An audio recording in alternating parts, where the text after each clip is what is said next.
right, everyone. Welcome to another session on Thursday. This is purely for real estate agents, and we're trying to add value to your daily operation and make you as successful as you want. So, today I invited my coach. Sami is my personal coach, and he's teaching me and showing me and mentoring me throughout the real estate techniques and just name it. So he has a lot of value to give you when it comes to open house as well. We had a short conversation a few days ago, and he said more than happy to join us and give us some tips and hints what to do with open houses to really squeeze the juice out of it. So without further ado, Sami, can you present yourself? Tell us a little bit about your background, what you do, and then take it from there. Absolutely. So first of all, Ashton, I'm so happy that you gave me this opportunity to come add value around open houses. I think this is a topic that we don't often talk about. We get too cluttered with, online lead gen, this, that, cold call.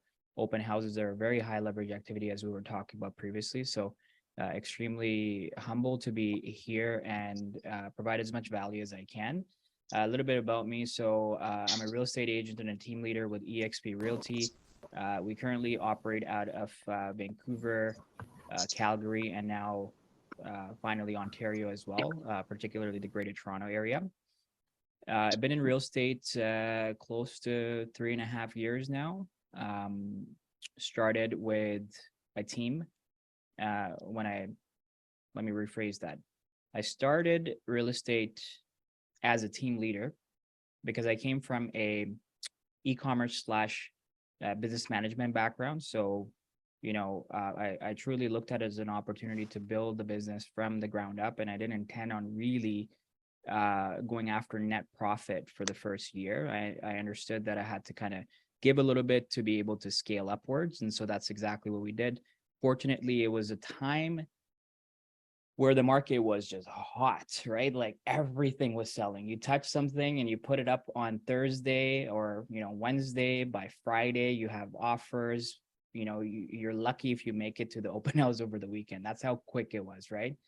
And then rude awakening, obviously, this year, because now you really need to indulge yourself in the craft of a salesperson and that of a real estate licensee, right? So yeah, the first few years were very successful. I ended up opening up my own brokerage as a franchisee with C21. So we opened up Century 21 Origins in North Vancouver, which was a short-lived journey. About 14 months is what we did with that, and then we ended up being bought out by a neighboring franchisee in downtown Vancouver. And then from there, I transitioned into eXp and also started my coaching business because obviously my objective really switched towards production. I figured, I thought that the next step was going to be brokerage ownership, but realistically with the overhead and the type of thin margins, it wasn't for me.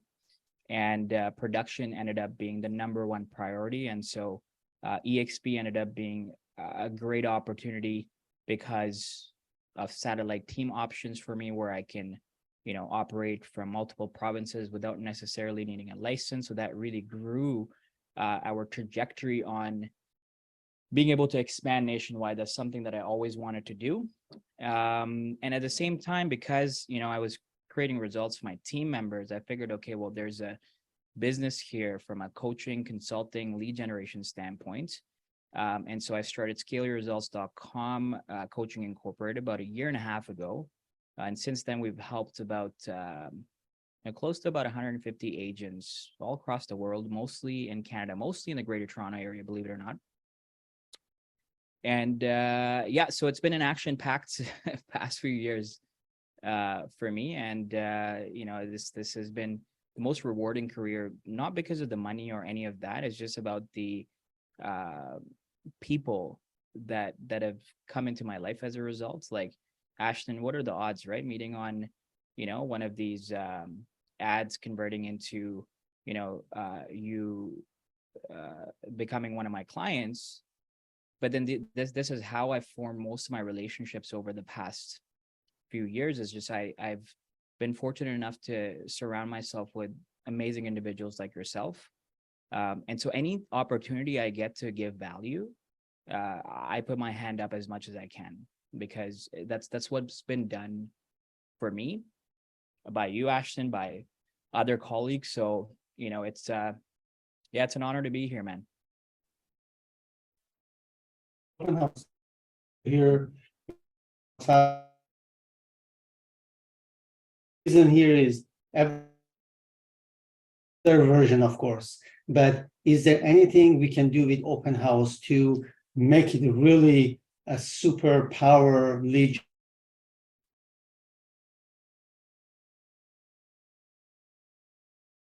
Yeah, absolutely. Can you hear me okay? Yeah. Yeah, okay, perfect. So first of all, I wanted to start off with why open houses are important and why they can really be one of the best sources of growing your business.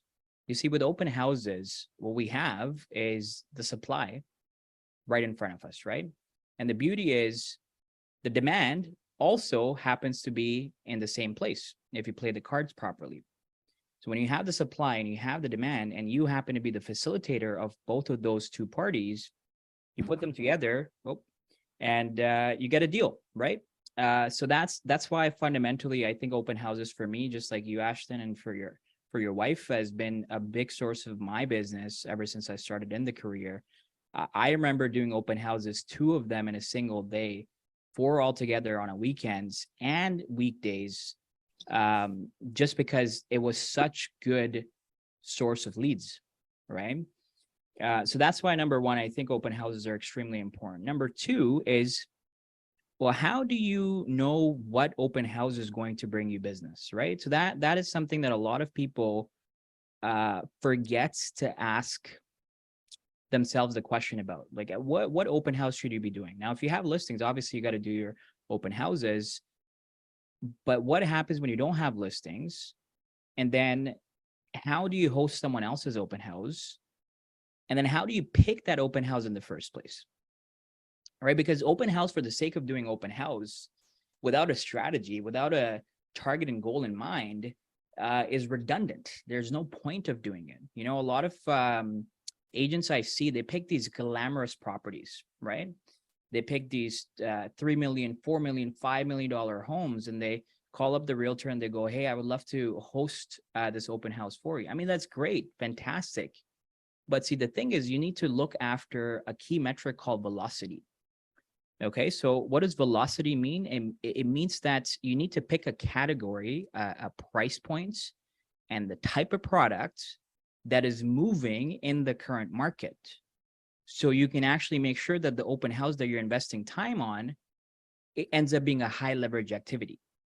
Okay, so that's typically my first advice for a lot of agents that are looking to use open houses as their main source of generating leads. Try your best to not pick the glamour and the luxury. Try to go after stuff that's moving, right? So whatever that means for your market. I mean, in the Vancouver market, stuff that's moving right now is townhomes. They're selling like hotcakes, right? They're roughly around the 850 to 950 mark right now, and the stuff's moving. And when the stuff's moving, there's a lot of demand. There's a lot of traffic, and when there's a lot of traffic, there's more probability of you converting that lead.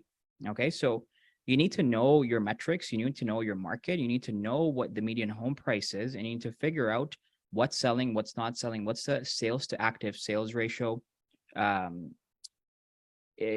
this information is typically provided to you by your board, by your brokerage. You need to be strategic in picking the open house. Okay, so that was my number 2 point. Now, depending on what type of open house you end up doing, there's a different strategy when it's your own listing versus when you're hosting someone else's open house. Okay, so here's what we do for our business and for our listings when we're trying to put it up on the market and create a massive buzz. Typically, this is our open house strategies. First things first, what we do is before the property even gets listed, we like to do an agent's open house. And an agent's open house is typically, our sphere of agents from, the brokerage, from other brokerages, the deals with other agents that we've done, our colleagues. We invite all these people to that open house. Okay. So typically we like to do that on a weekday, maybe between noon and 2. And the benefit of that is you're bringing product and you're kind of putting the agent in the actual environment, in the atmosphere, in the property.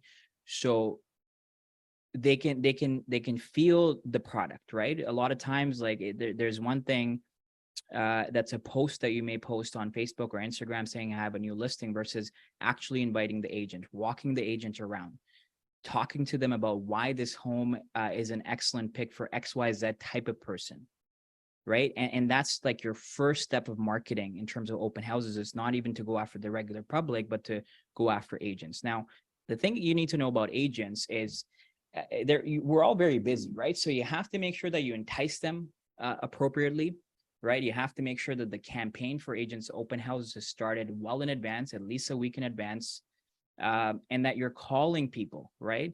If you put up a poll or a post and RSVP and a bunch of agents say yes to it, doesn't mean that those agents are actually going to show up.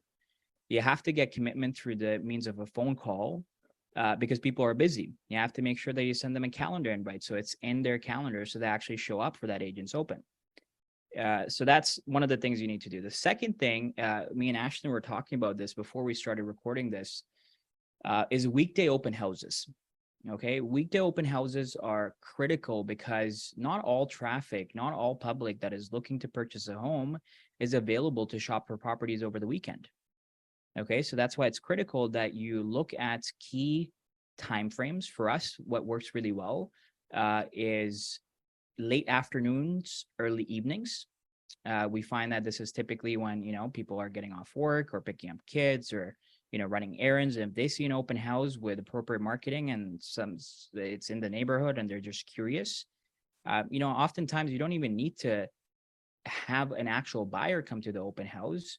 That person who might just be a neighbor might have a friend or family member that's looking to purchase that type of product or get into the neighborhood, right? So it's important to try and hit from all angles when it comes to time. The other thing that we do is we also do door hangers. Okay, so what we do is we knock all doors before the actual weekend open house, and we invite the neighbors to a neighbor-only open house. Okay, so the neighbor-only open house, we like to do it 1 hour prior to the public open house, right? So the public open house is 2 to 4. Then we'll do a neighbors-only open house from 1 to 2. And the reason why we like to do that is because nosy neighbors are probably the best thing you can do for a listing, because they start talking, things start happening, then they might talk to Susan down the street and Susan might have someone who's the ideal candidate for that property, right? The word starts spreading within the community. So that's why it's so important to invite the neighbors. Some of the sellers are going to give you pushback on that, right? And you have to make them understand, hey, listen, this is now not your home. Technically, you're about to sell it. So that's why we're depersonalizing. That's why we're decluttering. You have to invite people into your home. There is no more secrecy, okay? We got to be able to sell this property. We got to get as many people through the door as possible. So neighbors only open house is very important, especially on the first weekend of open houses. We typically like to put door hangers inviting. So we knock, knock, knock. Hey, welcome to the a new listing in your neighborhood. Would love to have you come over, maybe enjoy some snacks, coffee, this, that. And if we're not able to reach them, we put a door hanger, right? We put a door hanger that says, your neighbor is selling, come check out this property, and with a little bit of property details and such. The next thing that we like to do is local businesses. We like to hit up local businesses within the area and spread flyers. Okay, so also invite the business owners, the staff to the open house. If they're local small businesses, typically they have either a bulletin board or somewhere you can kind of advertise if you connect with the owner or manager there. So we like to hand those out. We also like to do direct mail within a 5-kilometer radius prior to the open house. Okay, so just listed and open house are the two sets of direct mail that we send out. Depending on the price points, we will do paid advertisement for both the listing and the open house. All right, so we'll throw in, like, dependent on the property. Like the last one that we sold that was quite big in Vancouver was around what was it? It was about 2.4. And we ended up doing paid ads that actually ended up working because the traffic got up significantly compared to the weekend that we didn't run paid ads. So sponsoring posts, running paid ads might be something that you might want to consider depending on the size of the listing and how much you're charging the client, obviously. The other thing that you might want to consider is on organic channels of being able to promote the open house. Okay, so some of the things and platforms you might want to consider that are right in front of you, and people don't often post their open houses or listings on these platforms, which is a shame, because those of you that do, you know exactly how well it works. Facebook Marketplace, Craigslist, and Kijiji. Every single one of my listings, every single one of my open houses go on these platforms every single time. Why? Well, to give you perspective, Facebook Marketplace has 1/3 of the world's population, world's entire population of 8 billion people. 1/3 is on Facebook Marketplace. Okay, so you got to be able to leverage that tool to be able to promote your listings and your open houses. Some other things that we do is, we've done for listings that are, homes that are kind of tucked away in a way where it's not, it's not on a busy street. They're kind of tucked far in, and, no matter how many signs we have up, it might be a challenge to get to those homes. We've done creative things, like we did one of those, I don't know what you call them, those the crazy guys, like they wave with the air. Man, I'm forgetting the name. I think some of you might understand what I'm trying to say. But anyway, we've done things like that. We've done a creative type of open house signs, like we've done tent type of signs in certain cases for community. Yeah, the blow up. Yeah, Michelle, thank you. Appreciate it.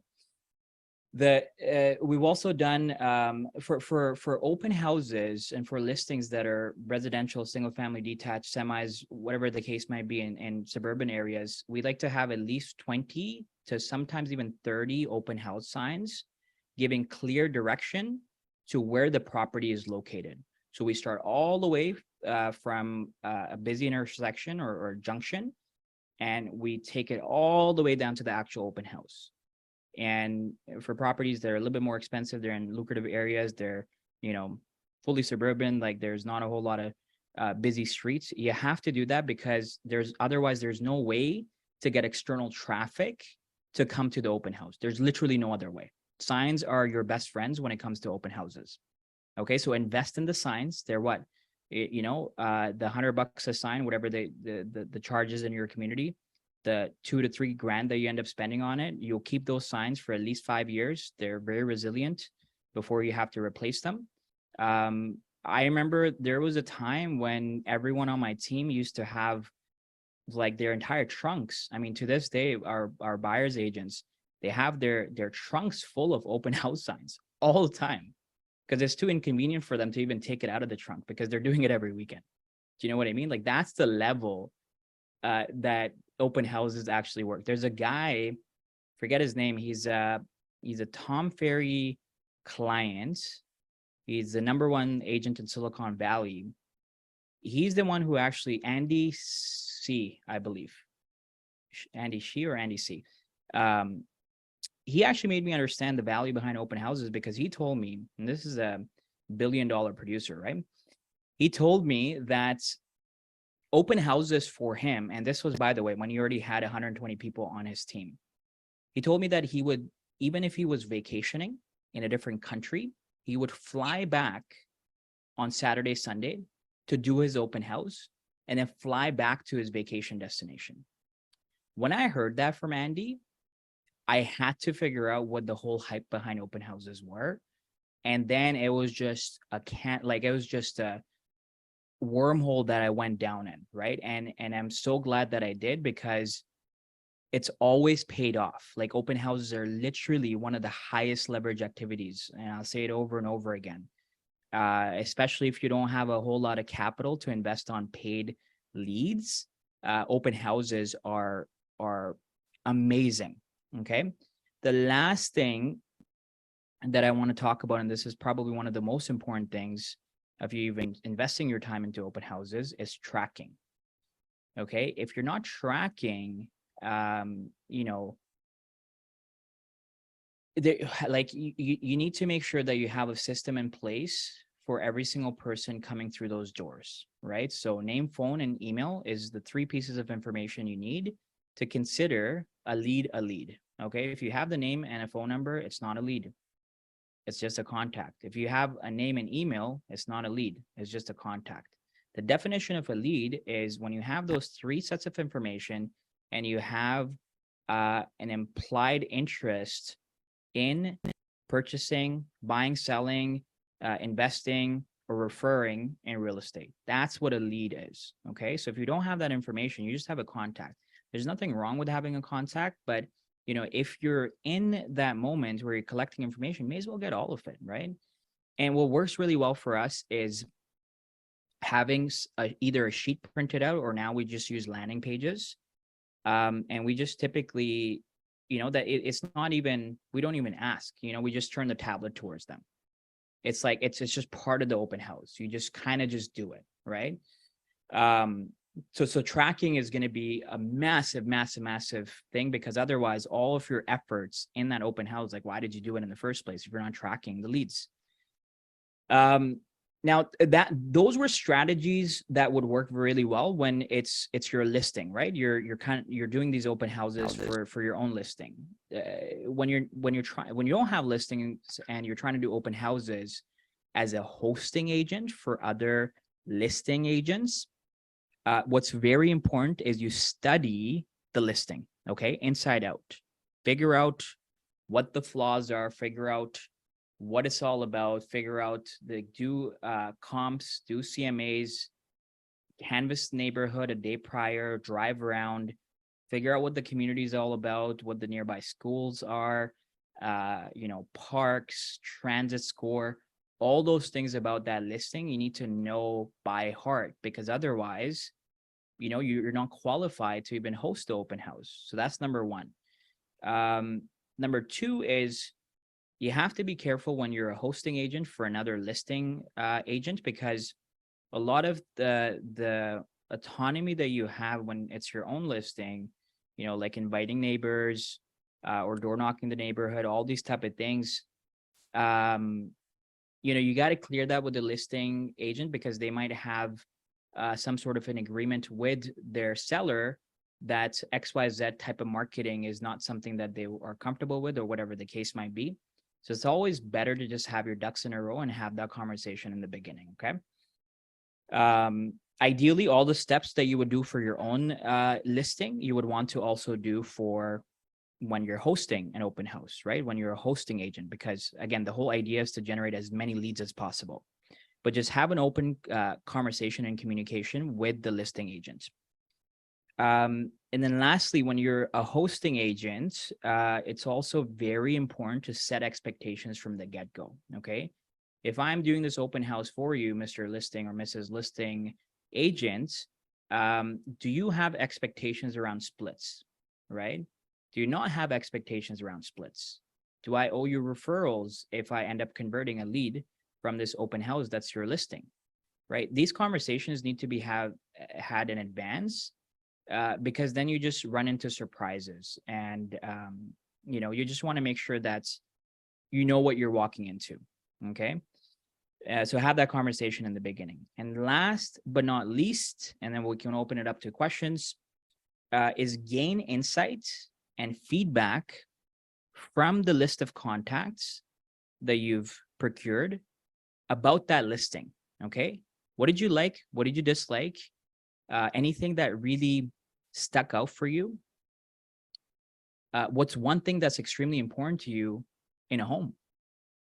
Are you from the neighborhood? Those type of questions, right? Like, get to know the people, but also ask feedback on the listing. Because if you're a listing agent, that feedback is critical for you to then be able to go to the seller if it doesn't sell and go, hey, listen, there's no landscaping done, so it was difficult. There were shrubs and stuff, and people had a difficult time, right? Or the curb appeal wasn't there because you didn't do landscaping, or like there was a distinct smell in the cat litter room, for example, that we need to take care of the next time. Or they found that the bedrooms were too small. Like any and all feedback, you need to gain insight on it for two reasons. Number one, if it's your listing, you got to be able to then talk to the seller so you can make appropriate adjustments to be able to sell the property. Number two, it gives you insight on what the potential lead/client likes versus dislikes. So then you get to know a little bit more about them, and you can open the conversation very nicely, because all you're doing is you're calling them and asking for feedback. There's nothing wrong about that. You're not trying to hard close them or anything like that. Do you know what I mean? So, yeah, that's pretty much all I got for open houses, guys. Do we want to, Ashton, open it up to questions if anyone has questions? Anyone with any question? I think there are a lot of gold for this. One of the few things that is Ashton, I think you're a bit choppy. I don't know if it's because maybe it's recording or you're a bit choppy on your end. I don't know Is how that just me, guys, or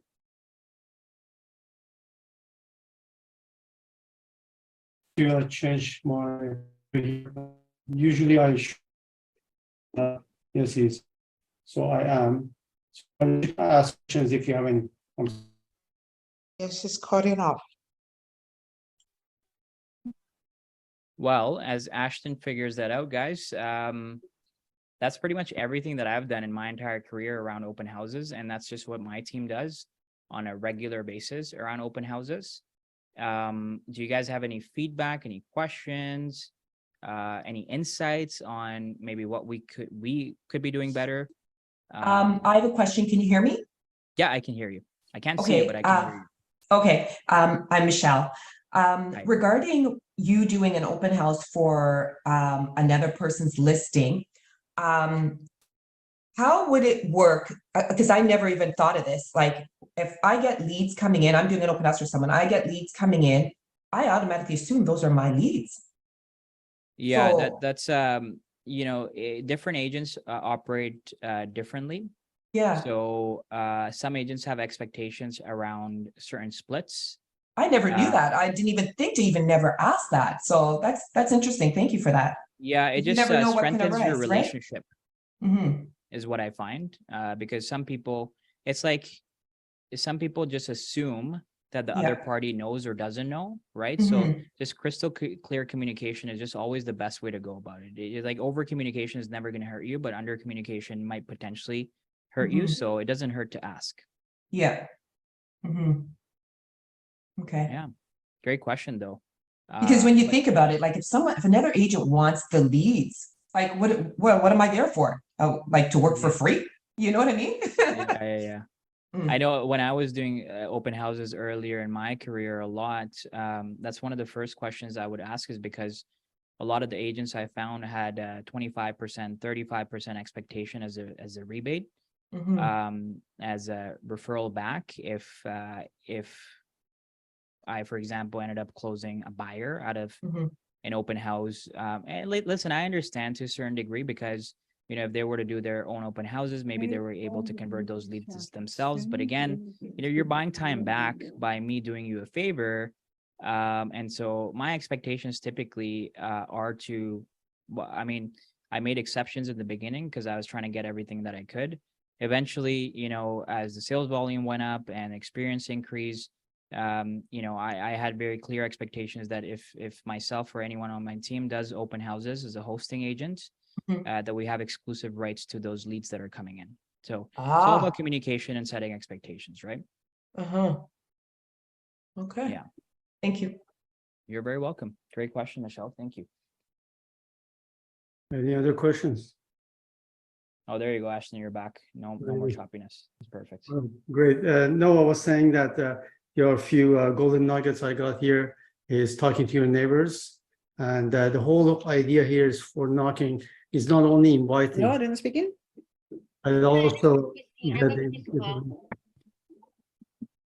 get the leads as well. So one of the things I do, if you don't mind sharing it with you, is when you go to your open house or when you're knocking at doors, instead of giving people the open house typical MLS printed sheet, what I do, I copy half of the sheet here, and then the rest I put QR codes. Each of these QR codes are connected to different things that would entice them to get into the next level. And I put a lot of lead magnet in there, and I would get their email. So if they're not home, I'll roll my invitation for open house at their door. So when they come back later on, they can see that there is open house going on tomorrow at certain time. Also, if they are thinking of investing in real estate, buying, selling, there's a QR code. They take a picture, immediately they go inside, and I put a teaser there. 3 traps when you buying your house that you should watch. Those kind of lead magnet, and that helps. Recently, what I also do, I would create one of those QR code that would lead them to a video, a quick video. Listen, guys, tomorrow at between 2 to 4 o'clock, I have an open house. It's a beautiful house. Don't go too far, like 15 seconds. Always entice them to get into the next level where you can capture their email without seeing them. So that's extra layer of prospecting for you. That's amazing. And that's one of the things that I noticed about you, Ashton, from the beginning is you're very methodological when it comes to just mapping out all the possibilities, all the probabilities, right? And it just really reminds me of, a failure to plan is a plan to fail, right? Because if you're going to invest your time in weekends away from your family, your loved ones, from the sun, there's nice weather out in Toronto today, and you're going to be doing open houses, you may as well do it the right way. You may as well call Ashton and be like, hey, can you show me how you did your lead magnet through that video? I mean, it's not rocket science, right? Like you record a Loom or BombBomb video, whatever the case might be, and boom. Now you have a personalized message that's repeatable, scalable, duplicatable, right? Because now you don't need to individually say those things to an individual party. It just gets blasted. And that's the beauty about the world that we live in, is when you leverage, and it's funny because I was talking to one of my sales guys about leverage, right? Because we're trying to tap into all these different niches from a B2B consulting standpoint. And at the end of the day, time is never going to stop for us, right? So we need to recognize that we only have so many hours within a given day. And so because we can't add more hours, we only have one avenue to consider, which is leverage. And leverage in today's day and age is technology, automation, AI, and just playing around with things to make sure that you're duplicatable, right?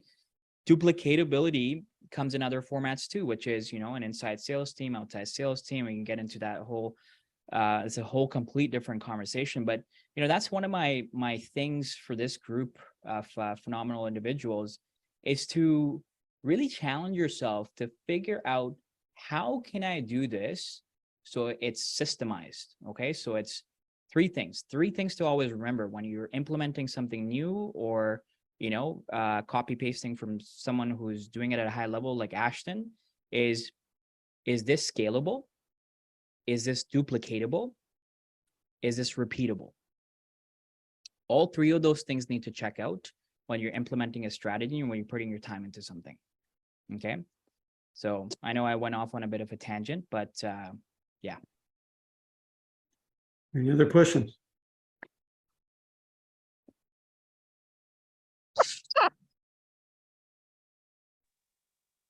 So, Sami, can you put your email address or your information if you want someone to contact you on the chat? I just put Absolutely. So if you are interested to get more videos or more of what you have to do in terms of prospecting, etc., with me, you can email me your link, and I can gladly send you some of those videos. They are all in my YouTube channel. And Sami, if you don't mind, get your information, your phone number or email. So Yeah, I just I posted it into the chat, right. and what I'm gonna do is I'm just gonna quickly pull it up on the screen here as well. Indra देवता की जय हो. I did post it in the chat. Hello? Email address, all that kind of stuff, phone number. Yeah. Sorry, is someone trying to ask a question, or I heard someone speak? Yes, no? No, that's fine. So if anyone needs some of these things like the video on QR, I created a video last week. It's called 10x prospecting with video. You can go and check it. If you don't have the link, just simply send me an email, deltaland123@gmail.com, or you can always call me, 647-407-4049. And if you have any questions with Sami, let him know. Sami, it was a pleasure having you here today. I Oh, really this is fun, man. This is so much fun. I would love to come back anytime that you would want me to come back. I'd be more than happy. And if anyone wants to reach out to me personally, like I mentioned, I put my contact information in the chat. I have a 778 area code, a little bit different for you GTA folks. So it's 778-222-4967 is my phone number, my cell number. You can reach me at sami@ahmadassociates.ca. As long as I'm free, call me. I love masterminding. I love just sharing insights of what I'm learning from other people. I love talking to other real estate agents because everyone has their own set of experiences and things that they're noticing in the market. If you want to mastermind, just introduce yourself or get together for a coffee, whatever it is. Just shoot me a text, give me a call. I'd be more than happy to get together. Excellent, amazing. There's no more question. I would finish it right now. Let me just go through everything's fine. So Sami, thank you very much for joining us. And that was the end of our webinar for today. All the best and hope to see everyone soon.